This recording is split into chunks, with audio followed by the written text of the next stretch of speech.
Ici Paris, un Congolais parle au Congolais. Madame, Monsieur, peuple congolais civilisé, et bonjour. Dans l'annoncé de la commémoration, bien que relégué au second rang par le régime moribond de l'Alima, du 32e anniversaire de la conférence nationale souveraine, bien que 13 jours après, je reviens vers vous pour finaliser ma promesse de rendre à César ce qui est à César. Effectivement, j'entends ce soir rendre un hommage de plus aux scintillants et brillants jeunes de la cause, cette association civile qui a fait trembler les murs du PACO. Entendez par là le palais du Congrès de Brazzaville.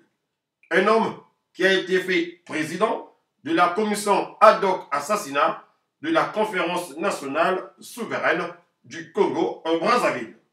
Peuple congolais civilisé, dans l'intérêt de tous et pour les besoins de l'histoire, je reviens donc sur les écrits laissés à titre posthume par Albert Roger Massema dans son livre intitulé « Crimes de sang et pouvoir au Congo-Brazzaville ». Livre qui lui a valu d'être emporté à la suite d'un empoisonnement commandité par le mauvais. Là aussi, vous savez de qui il s'agit précisément. S'agissant de ce livre, disons que les Congolais ne l'auront pratiquement pas eu dans leurs mains. Ils ne l'ont presque pas lu à cause, entre autres, d'un tas de restrictions, de pesanteurs, tant intérieures qu'extérieures à Mavoula. Ce soir donc, je me promets de revenir sur l'avant-propos de ce livre rédigé des mains de Albert Roger et Massema. Avant-propos du livre, Crimes de sang et pouvoir au Congo-Brazzaville, je cite. Ancienne colonie française, le Congo n'a accédé à la souveraineté internationale que le 15 août 1960. Cette jeune république est, pour reprendre l'expression de Jean Ziegler, une proto-nation d'Afrique noire. Ce continent qui cumule les indices les plus catastrophiques et les plus inquiétants en matière de productivité agricole, de santé, de pression démographique, de famine, de multiplication des réfugiés, de mortalité infantile, d'analphabétisme des femmes, bref, cette triste zone du globe où l'espérance de vie de l'homme ne dépassait guère en 1990 la moyenne de 53 ans. Cette situation de précarité et de misère, ce spectre permanent des profonds déséquilibres sociaux et d'un destin incertain ne sont pourtant pas les fruits d'une malédiction divine. Ils sont autant les produits de la longue histoire de domination et d'exploitation coloniale que le continent a traversé.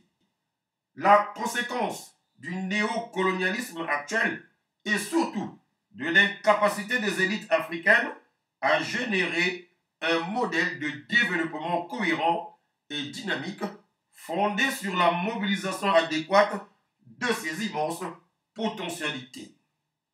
Il est de notoriété que depuis plus de 30 ans, la classe politique africaine est essentiellement corrompue et obéit à une lubie volontariste de la reproduction mécanique.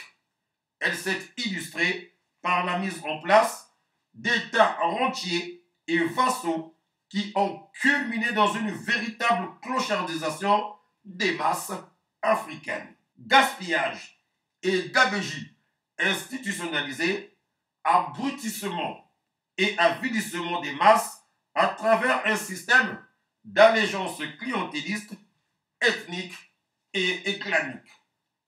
Corruption du pouvoir et de la société entière. Bureaucratisation excessive des structures administratives. Dépravation des mœurs. Délabrement total du tissu social.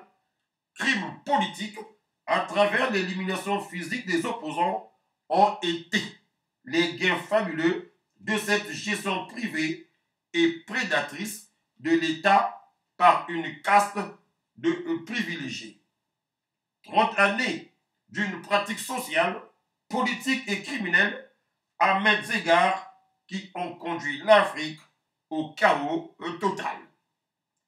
Famine, pillage, lutte estudiantine, grève et émeutes quasi irrégulières en sont aujourd'hui la rançon, même si ces événements, souvent très tragiques, laissent parfois augurer un nouvel espace de la lutte pour la conquête des premiers droits démocratiques élémentaires.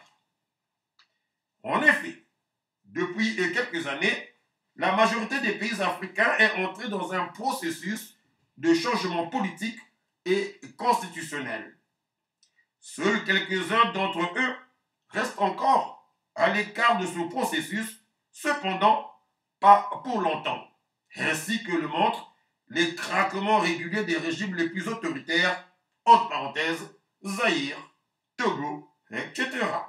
Mais ces changements constitutionnels naissent essentiellement des répercussions de la crise de l'Est en Afrique et guidés par une option démocratique paternaliste sous le sceau des conférences nationales ambiguës, fortement influencées par l'Occident.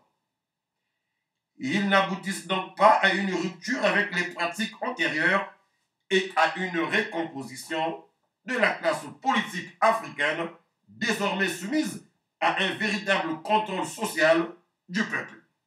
Il serait très illusoire de croire ipso facto à l'instauration d'une réelle démocratisation de la vie politique et économique, l'Afrique ayant en quelque sorte choisi de mettre le vin nouveau dans les vieilles outres. À propos de cette classe politique et de son incapacité à promouvoir une véritable gestion démocratique de la société, les événements en cours au Congo et même au Bénin, souvent ont cité en exemple parce que des élections libres ont permis une transition pacifique entre un régime issu d'un coup d'État militaire et le régime de multipartisme imposé par la Conférence nationale souveraine le prouve très bien. Les différentes cliques de l'ancien parti unique blanchi de tous leurs crimes au sortir d'une conférence nationale imposée, certes, par une forte mobilisation populaire, mais récupérée hélas et contrôlée par des forces obscures à travers un jeu complexe d'alliances ethnocentristes cherchent à imposer au nouveau système un cadre de survie. Ce qui renforce sans doute la conviction selon laquelle l'Afrique noire n'évoluera pas vers la démocratie et le progrès social sous l'action de ces chaussettes usées. Il faut avant tout une race d'hommes nouveaux capables de conduire les changements souhaités et sortir l'Afrique de l'impasse. Notre plus grand handicap tient sans doute de ce que l'Afrique n'a pas de mémoire. Et un peuple qui n'a pas de mémoire n'a en réalité aucun avenir dans la mesure où il ne sait pas d'où il vient, où il en est et où il va. L'Afrique n'a pas de mémoire au sens où elle n'a pas intégré dans ses traditions le principe de la transmission du patrimoine historique, ce qui voue malheureusement de nombreux faits historiques à l'oubli et recouvre d'un voile opaque les analyses et les solutions préconisées au sujet du drame auquel elle est confrontée en faisant la part belle à des considérations somme toute superficielles. Ceci explique pourquoi de nombreux Africains cultivés et de bonne foi ont sincèrement cru à un décollage continental après le discours démagogique de la bonne. L'objectif véritable de ce discours n'était que de rééquilibrer la domination néocoloniale en prévenant et en récupérant les effets induits inévitables de la crise de l'Est en Afrique, oubliant d'un trait que, de tout temps, l'Occident a été le paravent des dictatures en place, allant parfois jusqu'à intervenir militairement pour écraser les révoltes légitimes et démocratiques des peuples. Comment ne pas nous être rappelé que l'aide occidentale, tout comme la prime à la démocratie, ne sont qu'un support de recolonisation impérativement assujetti à un alignement servile aux intérêts des États occidentaux et de leurs multinationales. Comment pouvons-nous espérer sortir de notre désastre si nous ne dépassons pas notre dynamique de lutte fondée sur des micro-États éclatés, notamment par de nombreux clivages claniques et tribaux au détriment du bloc continental qui œuvrerait efficacement avec les autres ensembles du Sud pour l'instauration d'un nouvel ordre économique mondial, facteur essentiel de notre développement. Comment pouvons-nous croire que ces dictateurs, vêtus aujourd'hui de peau d'agneau et leurs cliques de courtisans, qui ont longtemps agi en marge de culture démocratique, soient encore habilités à façonner l'Afrique nouvelle? Décidément, l'Afrique noire est toujours mal partie. Et comme le fait remarquer Nkrumah, notre domination extérieure ne survit que par notre infantilisme et notre manque de maturité. Il est en tout cas des faits si marquants que la conscience d'un peuple ne peut et ne doit oublier. Son interrogation constante permet de tirer les leçons et de prémunir l'avenir. Parmi ces faits, j'ai décidé d'évoquer les crimes politiques des régimes africains en prenant l'exemple du Congo, que je connais le mieux, et de réinterpeller l'opinion sur des pratiques qui sont encore si courantes sur le continent. Un peu partout en Afrique noire, il a été prouvé que les dictatures militaires et ou les oligarchies bureaucratiques ou compradors qui se sont succédés depuis les indépendances fictives ont sécrété des détentions illégales, la torture, l'assassinat, des exécutions extrajudiciaires et les disparitions comme moyens fondamentaux de gouvernement. Et le Congo, qui, en apparence, semble offrir une figure moins répressive, en est pourtant un exemple parfait. La conférence nationale à laquelle j'ai activement participé au sein de la formation politique dénommée La Cause m'a offert le privilège d'être l'un des dépositaires de cette terreur d'État. En effet, au cours de ces assises que nous avons tenté de transformer en états généraux et dont j'avais été l'un des principaux dirigeants, j'ai eu l'audace de déclencher le premier, par un discours très radical, le processus de démantèlement de la classe privilégiée au pouvoir. J'ai dénoncé ouvertement les abus du système et j'ai exigé la comparution publique de ses gestionnaires.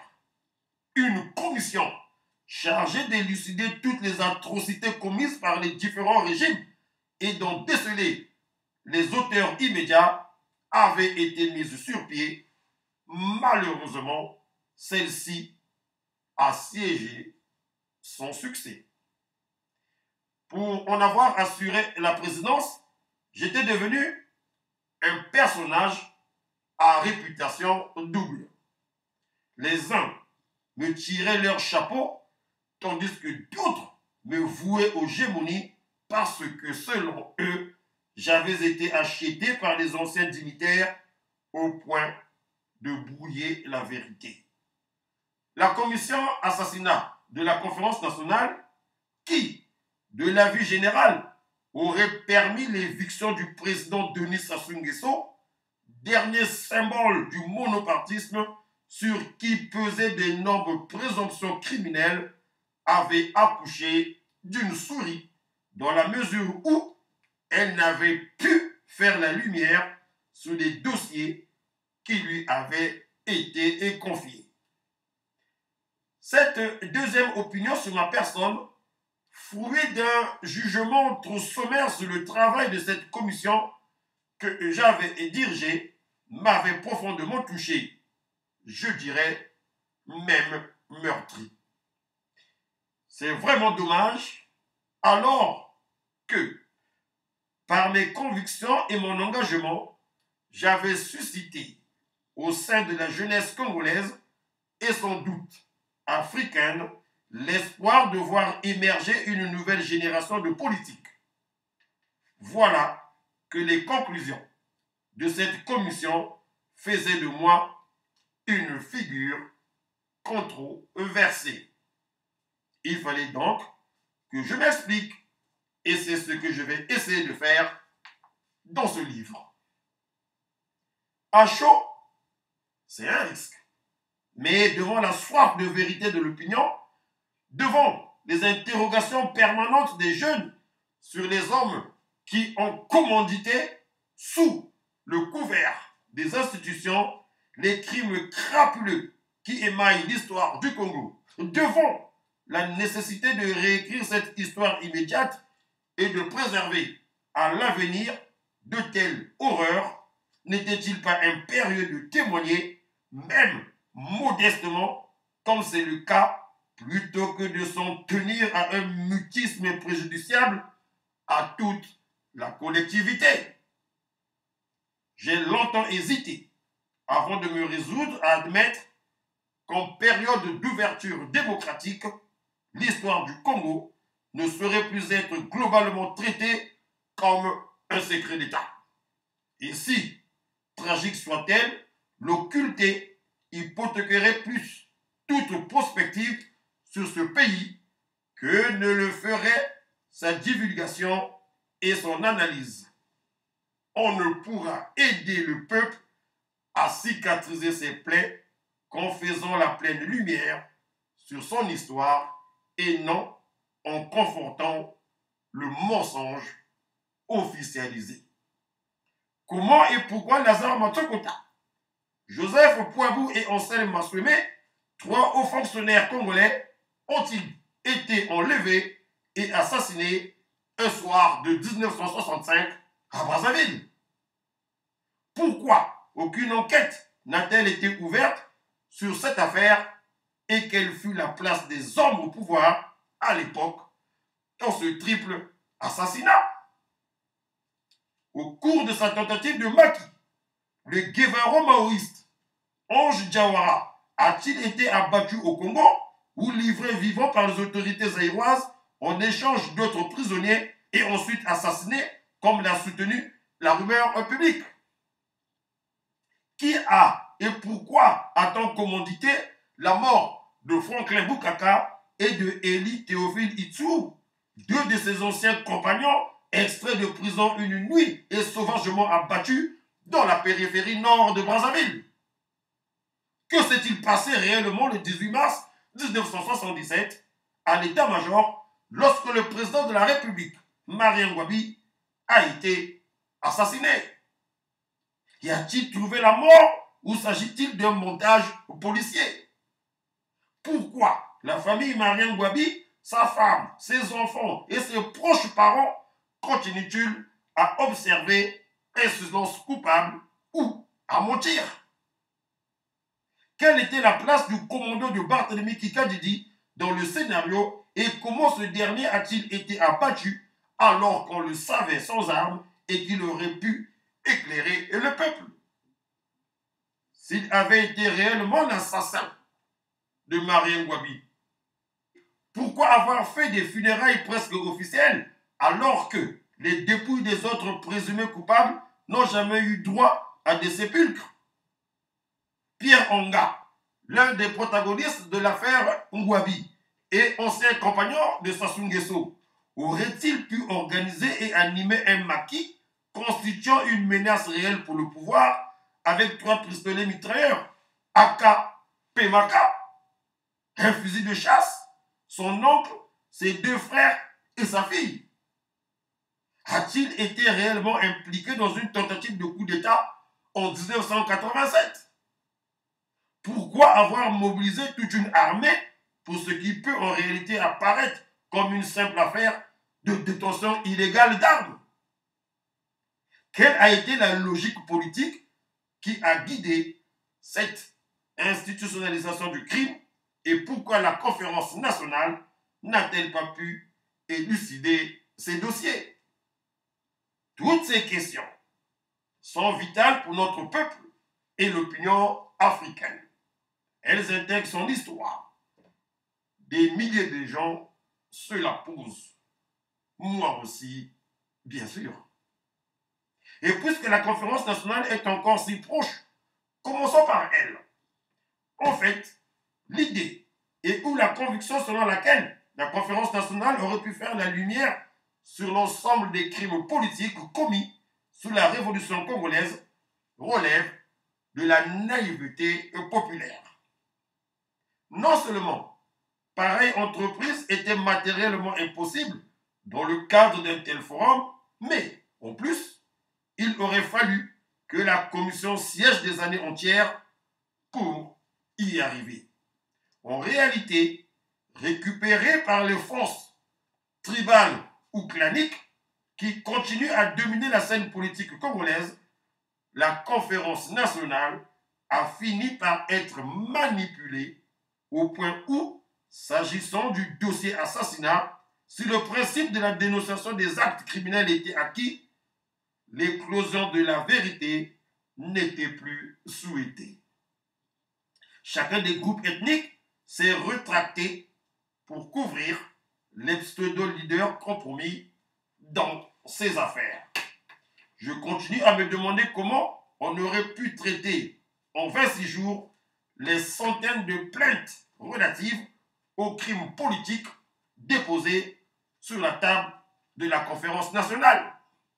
N'aurait-il pas fallu, en raison des objectifs autant de moralisation de la vie politique que de réconciliation et de sauvegarde de l'unité nationale, assigner à ces assises, opérer un choix traité dans la mesure du possible des grandes affaires ayant suffisamment entamé l'unité nationale, en tirer les conséquences politiques et soumettre aux instances judiciaires de l'après-conférence les éléments nécessaires à l'ouverture des poursuites pénales. L'erreur dans l'appréciation des conclusions de la commission n'a-t-elle pas consisté à considérer la conférence nationale comme une fin en soi et non comme le début d'une ère nouvelle? Bien plus, comment aurions-nous pu faire la lumière sur les dossiers traités lorsque l'accès à certaines archives, sécurité d'État, primitifs de procès antérieurs, etc., nous a été interdit sous le prétexte que nous n'étions pas assermentés lorsque le contact avec certains témoins ne nous a pas été facilité ou enfin lorsque nos moyens d'investigation juridique et même financiers ont été strictement limités. Comment aurions-nous pu permettre l'éclosion de la vérité lorsque la majorité des témoignages recueillis par la conférence nationale, soit en plénière, soit en commission sur le dossier assassinat, ont été mensongers? Qu'il s'agisse des déclarations d'acteurs et de gestionnaires principaux tels que celles de Michel Bindi, André Ombessa, Ambroise Noumazalaï, Pascal Lissouba, ou de celles très applaudie de Mamoy, Jean Gouabi, Jacques Okoko, Joachim Yombi Opango dans la mort du président Marien Gouabi. Tous ou presque ont menti. Même Monseigneur Ernest Nkombo, président du présidium de la conférence nationale, représentant de l'Église, symbole de la pureté morale, pour des raisons qui me sont totalement inconnues, a menti ou favorisé consciemment le mensonge. Ce n'est pourtant pas tout. La commission assassinat elle-même, composée en partie de membres qui se sont fait élire par la conférence nationale avec des intentions bien arrêtées et d'experts choisis apparemment sur la base de leurs compétences, n'a pu éviter d'être traversée par les clivages politiciens de la conférence à telle enseigne qu'elle a été incapable de déterminer les responsabilités de certaines personnalités dans les affaires qui ont été instruites. Qui aurait pu deviner pendant la conférence nationale que la fausse accusation du colonel Madzela contre le général Ngolo, selon laquelle ce dernier avait crevé les yeux au président Massamba Deba avant son exécution, visait à le discréditer dans l'opinion afin de permettre au général Mokoko et aux partisans de Yombi Opango d'avoir désormais un contrôle total sur l'armée.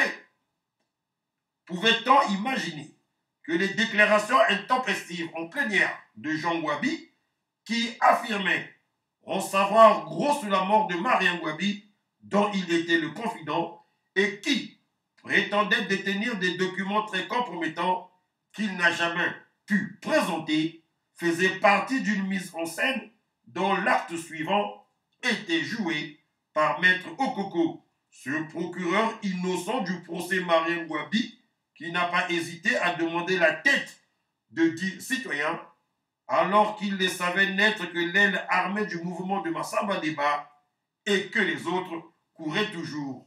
Cet homme tout-puissant à l'époque, qui affirmait avoir lu les documents de Barthélemy Kikadidi, qui, non seulement n'en a jamais divulgué la teneur, mais encore n'a pas jugé nécessaire de rouvrir une autre enquête à la lumière des faits nouveaux qu'il contenait, et qui a même savamment réussi à mettre en exergue la piste Sassou Nguesso dans la mort de Marien Ngouabi.